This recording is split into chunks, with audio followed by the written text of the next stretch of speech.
Welcome back to Post Time. Today we're visiting Lexington, Kentucky, who many people believe is the horse capital of the world.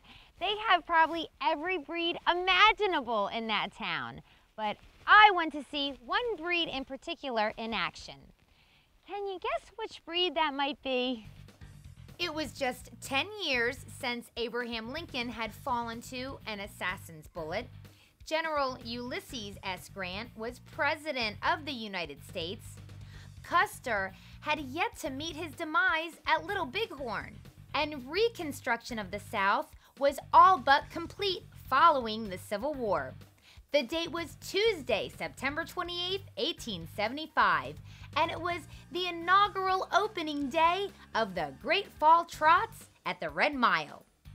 So it only took us 133 years to get here, but you know, what can I say, better late than never.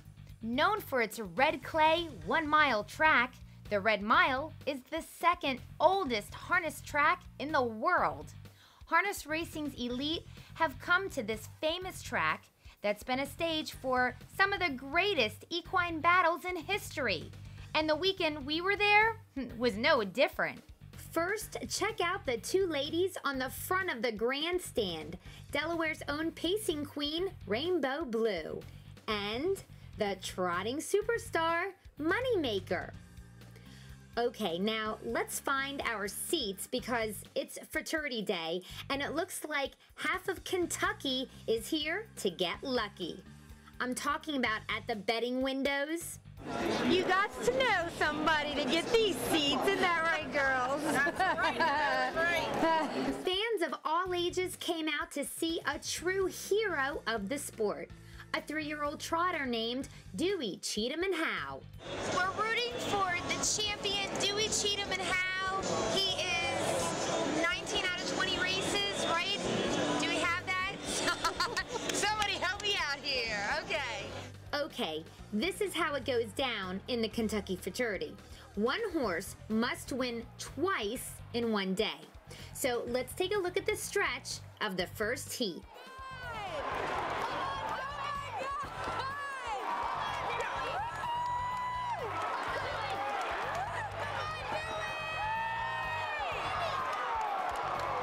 So Dewey won the first heat. Now all of the horses have to go to the paddock and get baths and rest up for the second heat.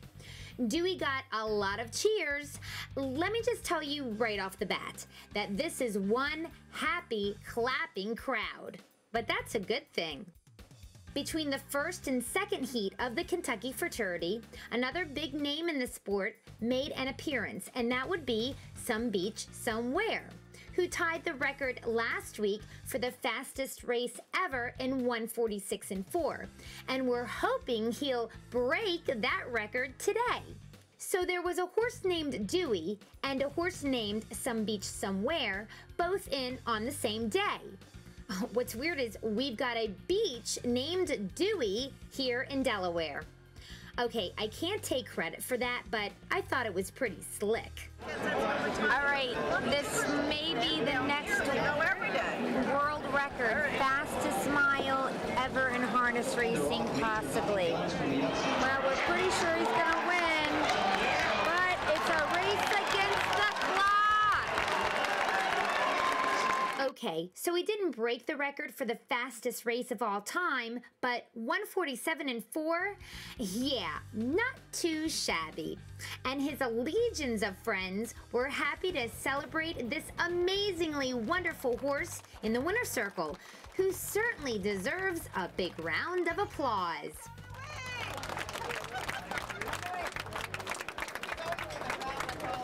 Driver Paul McDonnell was happy to sign autographs on his way back to the paddock, and his fans were happy that he was happy about that. Now back to the Futurity and Dewey. I didn't pick the best spot in the world to shoot the second heat, so let's get somewhere a little closer to the finish line to see the end of the mile. Let's see, Deweycheatumnhowe just finished third. People are like in amazement. Wow, okay. So you're probably wondering what happens now. Well, The winner of the first heat, Deweycheatumnhowe, and the winner of the second heat, Celebrity Secret, will compete in a race-off. Dewey just lost and they are still clapping for him. This truly is the people's horse.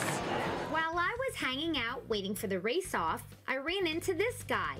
Not only does he collect signatures from harness racing stars on his jacket, but he's a poet too.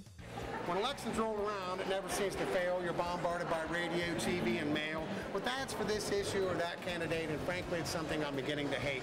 There's political signs almost every lawn. There's no escape from dusk till dawn. I also went star searching and saw the likes of trainer extraordinaire Blair Burgess hanging out, John Campbell signing some autographs, and I found a Delaware boy taking in some great Kentucky racing. George Teague! Woo! Hi, Francis! We better hurry and get back to our seat because now it's time to check out the race-off. It's between Deweycheatumnhowe with Ray Schnicker and Celebrity Secret with John Campbell.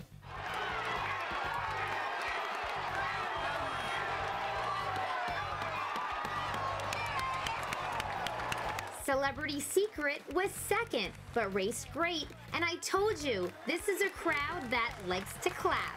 After a 1:59 3 mile, it was Dewey and his entourage celebrating in the winner's circle.